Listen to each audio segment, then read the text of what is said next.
Hello dear subscribers, today I will tell you about problem when your iPhone not able to making calls, so how you can fix it. So first thing, you just need to check your cellular data, so just check your operator. Also you can go to the settings, just open the settings. In the settings you need to find here airplane mode and just try to turn it on, wait a few seconds and just turn off.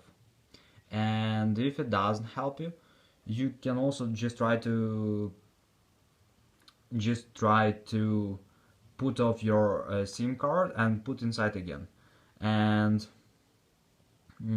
also, if it doesn't help you, just try to update your system. Just go to the general, just open software update, just wait until it will check for updates, and if you see here available updates, just tap on download and install and wait until it will successfully update your iPhone.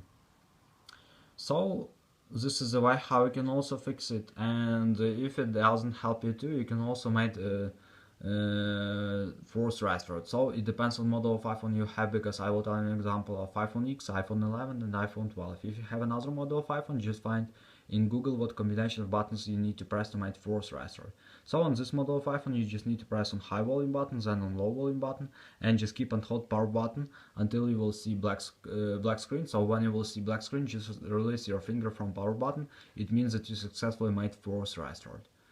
So I hope that one of these methods will work for you. So thanks for watching, have a nice day, subscribe to my channel, click like, and goodbye.